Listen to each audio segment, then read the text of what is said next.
Please receive. Sorry, just there. Emma, you can receive that.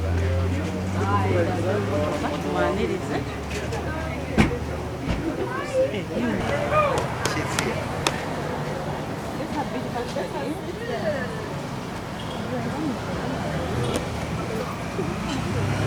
Being our ambassador, Miss Zayra baby. Yes, ReLeaf sanitary pads for gentle ReLeaf. It's a sanitary pad for everyone, for every mother, for our sisters. It's affordable, it is unique, it is new. Right here we have our marketing director. Most welcome. We have our director, CEO. You are most welcome. They will be speaking to you. Members of the press have any interviews. My name is Zayra, brand ambassador, ReLeaf sanitary pads. You're most welcome and feel at home. You're always welcome. Yeah. Can I have a seat, please? Yeah. How do you feel about doing the bananas of those sanitary pads? It's so welcoming. Like, I'm very fine and I appreciate so much. And actually, I deserve it. Yeah. Any more questions from the press?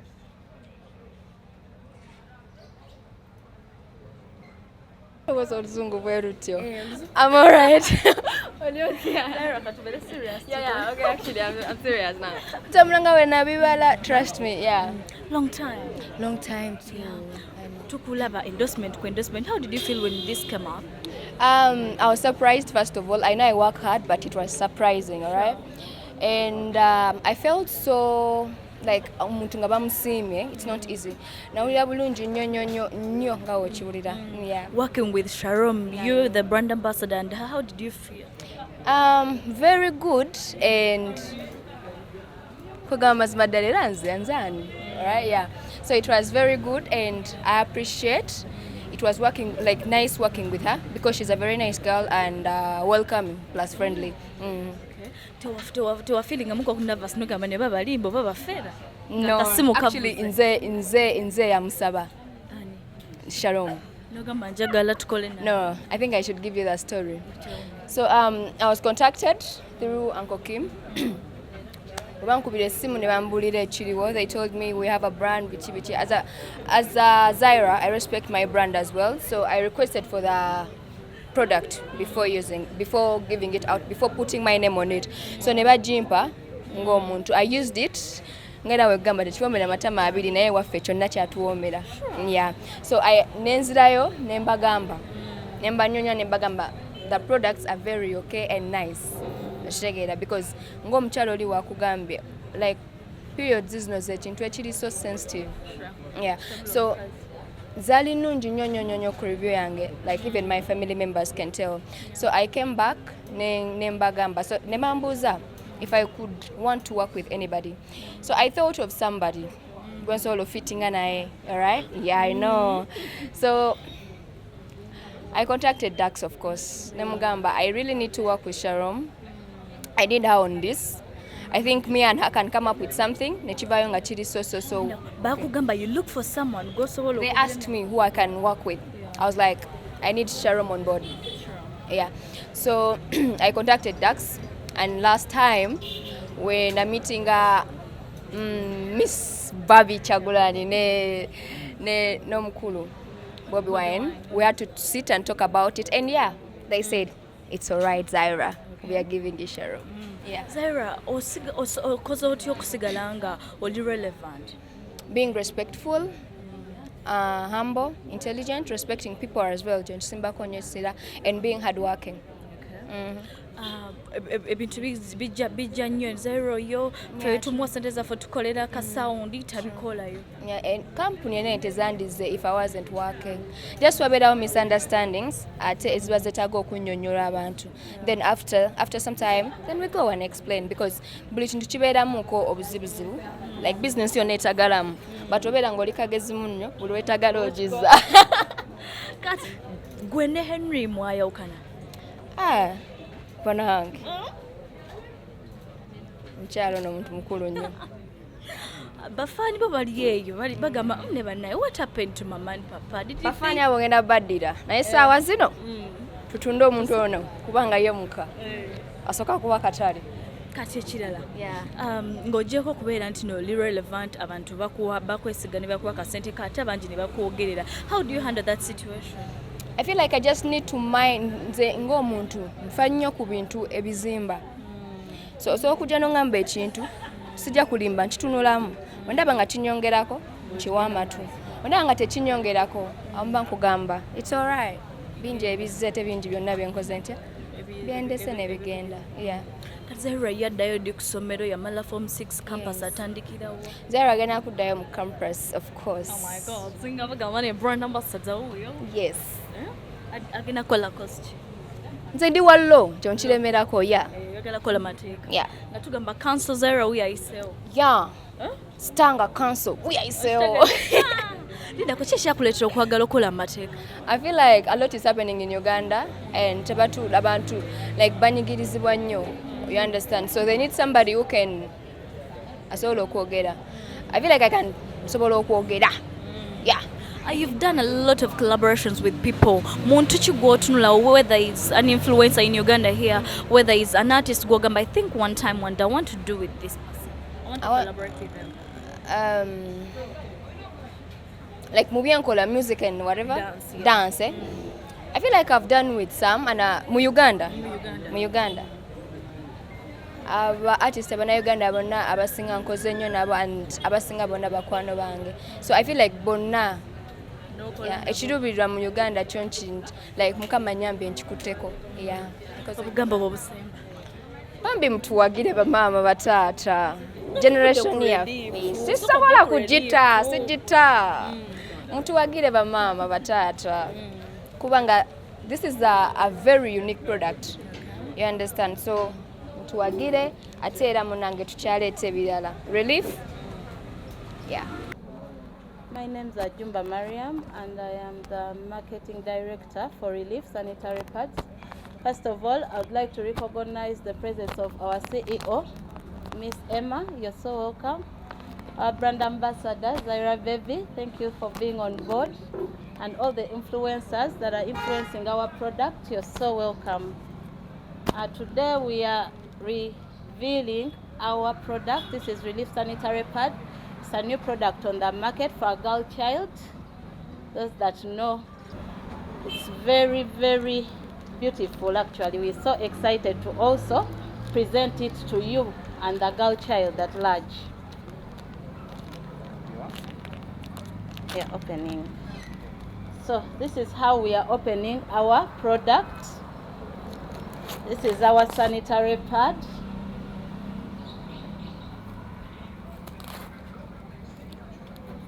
Our product was well packaged, as you can see. It has all those girly colors. Our brand colors are purple and white, and that baby pink that you see in it. Our product is very thin, but with a high absorption rate. The girl child can understand what I'm talking about. Then we have a green chip for those ladies who have infections, gabali periods. Most of the ladies have a tufune ebizibu. When we have periods, we get infections so easily. So this green chip helps us not to get those infections. It prevents the infections, and this is one of the unique features of our product. It is long enough, 330 millimeters. So buli mukyala yenna ebe kutuuka bulungi mubitegeera twambala products ng'eno tetuukayo ne staininga ne product yaffe eno w'ogyambala obeera very comfortable kuba kutuuka yonna gy'okola ki w'obeera otudde, and you can do your work easily. As our slogan says, feel the what? Feel the freedom with ReLeaf pads. So our pads are going to be found everywhere. We call upon supermarkets, we call upon shops, we call upon wholesalers, distributors. We are open for commercials, for commercial businesses. We are open to work with NGOs.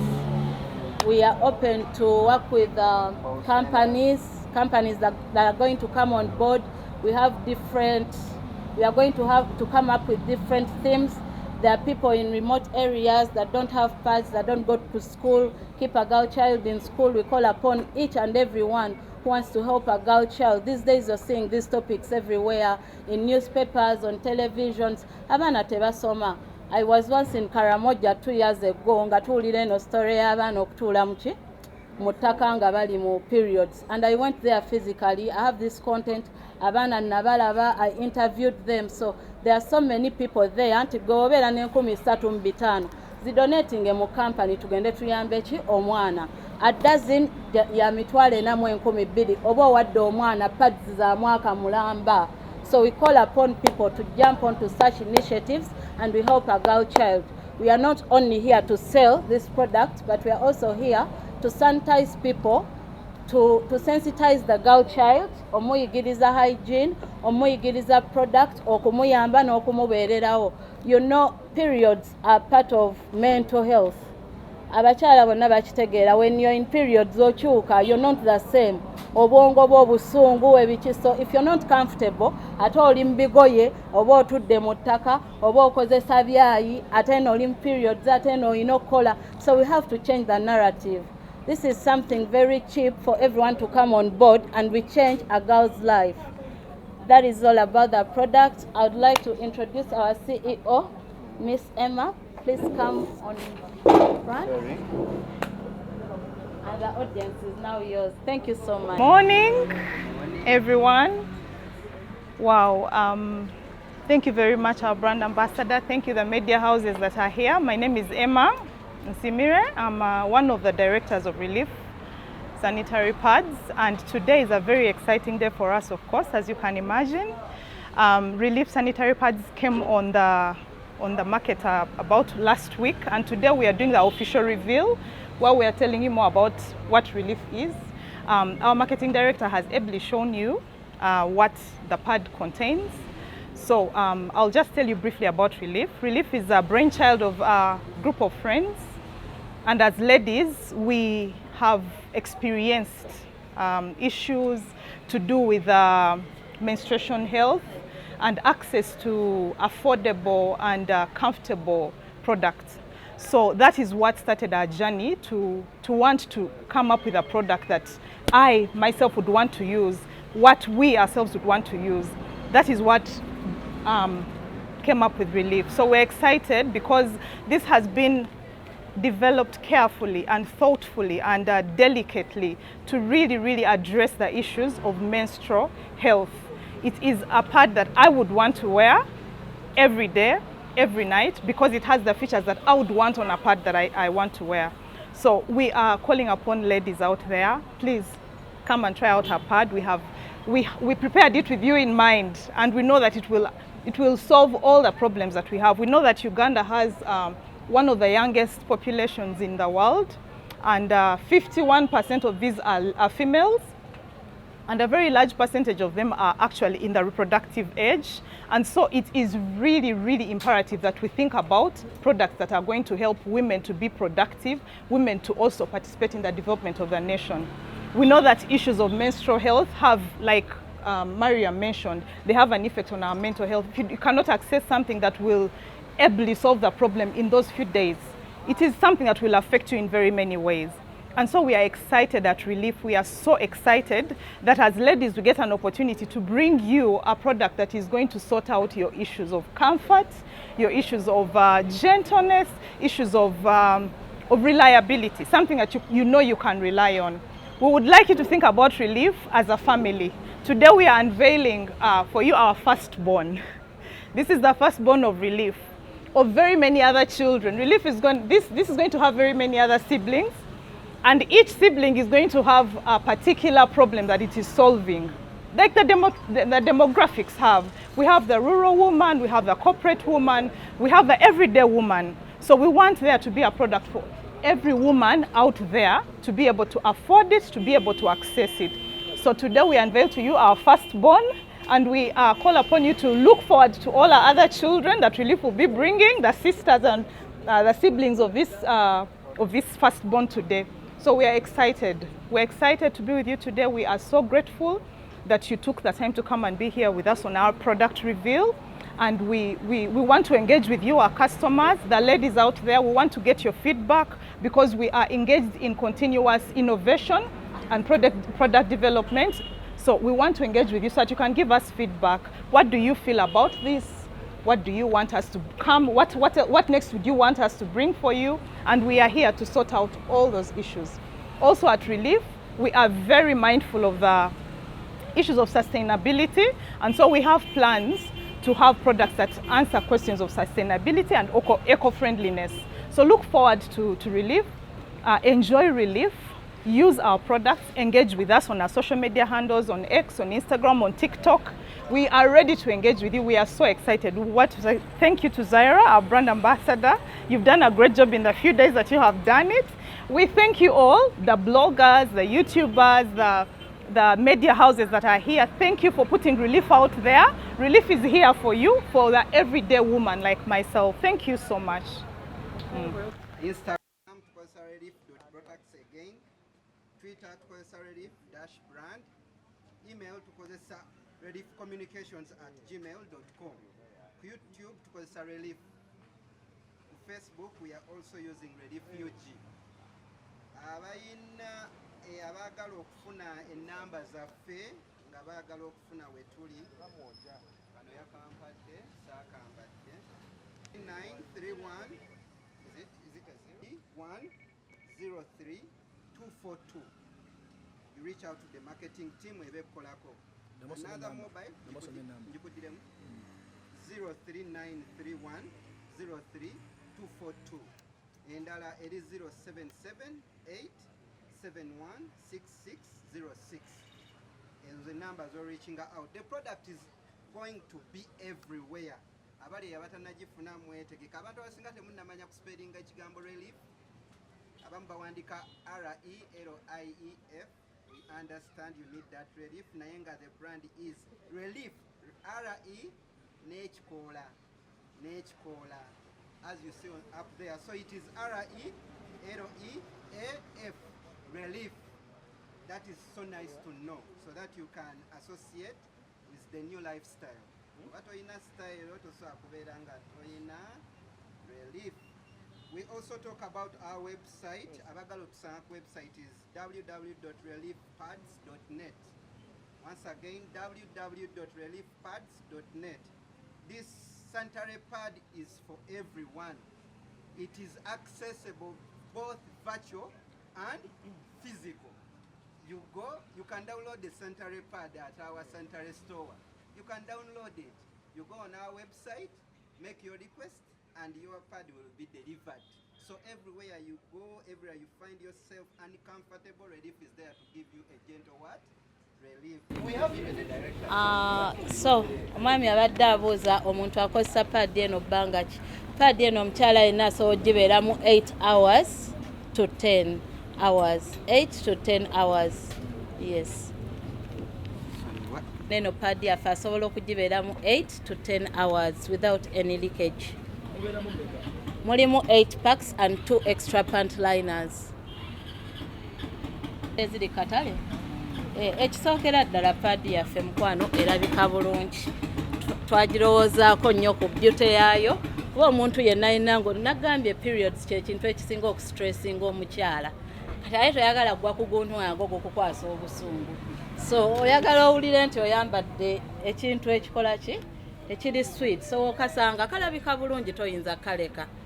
So secondly, futures nazikulaze pad yaffe empanvu. Pad z'abantu ezisinga tezimalaayo weziti, zibeera half. Naye ffe pad yaffe eri 330mm emalayo buli mukyala. Ekyokubiri eyina double wings. Pad z'abantu zibeera ne wing emu eba wano wakati. Eyaffe enywereza ddala omuntu nga teseeseetuka. Eyina wings za mirundi ebiri era na kino kyanjawulo kirala ekiri ku pad zaffe. Tokisangasanga ku buli product. Then ekyokusatu kapadi katono ate kaweweevu tekikuzimbako eyo. Oyambala akantu ng'owulira kaweweevu naye ate nga kalina high absorption rate. You cannot get a leakage. ekyokuna kano akantu ka green tekasangika mu buli pad. In fact ebiproduct ebisinga ebiri katale tekabirina. Kakulowoozaako nnyo kayamba omukyala yena afuna infections. Wayambala pad eno kamuziyiza okufuna infections. Era abakyala baliwo bajja na kawunya mukayina ne mint flavor eyo. Wansi eyo obeera oxygenated.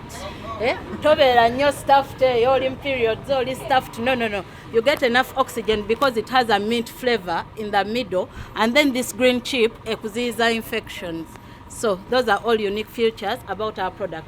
The other thing, product yaffe ejjiramu ka pant liner. Bakampeeko nakatadda.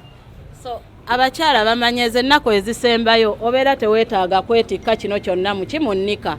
So okwata bukwasi kano ka pant liner ko kali kaweweevu bulungi, kali portable, n'okassa ku mpale ekitasangibwa mu products ki ndala. So this is also a unique feature. Ate nga ffe kano twakataddemu nga extra. Buli mukyala abeera nabo bubiri muki. So that means paaka emu emala omukyala sayiko ye yonna. N'atadde ate mugula paadi bbiri mbusimaya mmeka 13,500 nga yeefunira paaka yaki ya pads ng'erimu ne bu extra pant liners bubiri. Bagituuse ku buli muntu kuba bba abawala bagirinze. So we call upon abasuubuzi temubeereeyo nga musirise. Emmotoka yaffe egenda kuyitangamu, pages zaffe zigenda ku updatinga each and every day we are going to be moving. So we tugamba tuli mu ntinda, abawala mu ntinda. Supermarket we kaluubiriza dduka ku mmotoka ffe padi tujja gikuwa. But abasuubuzi bonna we call upon you, please muse Zayra yabadde ku live supermarkets. Tuli mu kujja temutukaluubiriza. Babadde bazibasaba mugoberere reviews za Ambassador waffe. Abawala baagala zipadi. Amasomero tuli mu kujja ate tujja na Ambassador waffe masomero. So tuli mu kujja na Ambassador waffe tubasomese ka product kano so that mu holiday abaana babeera aware back to school. Saga akulaba mu kesi ya muntu kintu kitali ReLeaf. Kitegeera. Oyo teyajja mukkiriza ku ssomero nga talina ReLeaf. Sure. Yes. The band unique. Tetwagala bagoba mujje mulabe ekirungi ebirundi gye biri. So tubawa buwi twagala buli omwaka tetemudambino mbwate ate kabbeeyi sijja kasobola simanya kangende ku kyalaisi ekyalaisi kirowoozeeko oba kirina futures ezimu na kano. So let us, we are giving back and we are helping women to overcome those infections, period infections. Buli mukyala akitegeera ekyo onalaba kano ka green chip ogenda nnoonya ReLeaf naye mwanguwe zijja kuggwawo mangu kiddukira. Ate ReLeaf tezikolebwa Uganda tuleeta ndeete. So zote saa kuggwawo but era abanguwa be basooka okusooka okutwala ezisooka. But zijja kubeera nga otwaze mu katale kubeera like we said no baby tukyaleeta endala. Tugenda kuleeta reusables, tugenda kuleeta ez'okugaba naffe twagala okuddiza society, tugenda leeta edition y'okugaba. So twewagire tuyambe ne society. Awe tutunula mbannange omanyi mu nsi waliwo n'ekintu kye bayita favor. Zayra is a highly favored girl and Zayra yakozesaako ku product eno naffe ne twamulonda bulonzi n'amala gajja. Zayra agenda kunnyonnyola nti yayagala product n'alaba ne unique features zaayo era nakkiriza okubeera on board as our brand ambassador. Yes. Okay, guys. Fena tuogane for ReLeaf. No. Nice. One more time, yeah? We are going to raise them. No. Not yet. Yes. 1, 2. Are you ready? 1, 2, 3. Bigenda bitya. Thank you for this project. You're welcome. Okay. How long has it taken you to do it? Oh, this has been a journey actually. It was, it's a brainchild, I already mentioned, it's a brainchild of a group of friends. Okay. So it was born out of the need that we experienced as individuals, access to something that is affordable and very high quality. Yeah. When it is quality, you find sometimes it is a bit affordable, it's a bit expensive. Sure. And so we wanted something that could be affordable but still high quality. And so it's been a journey of consulting different people, trying out different kinds and trying to get feedback from different ladies, different ages, different demographics to get what exactly do they want. So we took the features we picked from different areas to come up with this. This has been very well thought through, and it's a product that I would want to use every month. that I would want to use, I feel comfortable to sleep in. Yeah, it's been a journey of almost over a year of product development. You've told us that ReLeaf is coming up with other things. Yes, we know that we are different kinds of women. The corporate woman, the woman in the market, the young girl, the adult woman. So we are thinking of a product that is going to meet the needs of these different kinds of women. This, we've used the Zayra as our brand ambassador because we're looking at that demographic. The Gen Z. The hip, the Gen Z, yes. But we know there's another woman who might not be comfortable with this. So we want something that is going to fit them. It could be a reusable pad. It could be something different, not this. We are in the process of developing different products and you'll be seeing them. This is just the firstborn. The other siblings that are coming, yes. Thank you very much.